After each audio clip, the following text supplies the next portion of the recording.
Moikka! Mahtavaa, että olet startannut 14 päivän ilmaisen kokeilujakson OneFlown testaamiseksi. Tänä aikana saat käyttöösi kaikki OneFlown Premium-ominaisuudet. Katsotaan, mitä se oikein tarkoittaa. OneFlowssa voit luoda tarjouksia ja sopimuksia räätälöidyistä asiakirjamalleista. Sen jälkeen voit työskennellä reaaliaikaisesti vastapuolen kanssa suoraan dokumentilla. Kun neuvottelut on saatu päätökseen, voit allekirjoittaa asiakirjan sähköisesti ja se arkistoidaan automaattisesti OneFlowhun. Voit myös integroida alustan CRM- tai ATS-järjestelmääsi. Kurkataan seuraavaksi OneFlown alustaa. Kun avaat OneFlown, päädyt ensin dashboardille eli kojelaudalle, josta näet yleiskatsauksen kaikista tarjouksista ja sopimuksista. Näet eri tilat eli avoinna olevat, allekirjoitetut, hylätyt ja erääntyneet sopimukset. Tätä näkyvää voi myös muokata.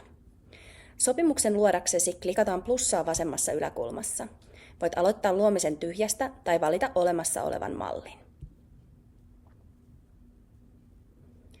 Avataan sopimus ja voidaan nimetä se helposti. Näin.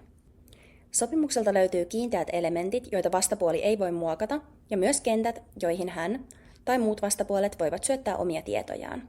Kaikki tiedot ja tuotekentät on tietenkin täysin muokattavissa tarpeidesi mukaan. Kun olet tyytyväinen dokumenttiin, tallenna se ja lisää halutessasi kollegoita tarkastelemaan sitä. Kun kaikki ovat hyväksyneet sopimuksen, on aika lisätä vastapuolet tarjoukselle täältä. Kun vastapuoli avaa sopimuksen, tästä näkyy ilmoitus sopimuksen oikealla puolella. Näet täältä myös kaikki heidän lähettämänsä viestit ja kommentit. Kun molemmat ovat tyytyväisiä, voidaan allekirjoittaa yhdellä klikkauksella. Painike tulee näkyviin sopimuksen oikeaan yläkulmaan. Siinäpä se. Jos haluat lisätietoja OneFlowsta tai apua käyttämiseen, varaa ilmainen esittely ja me autetaan sua.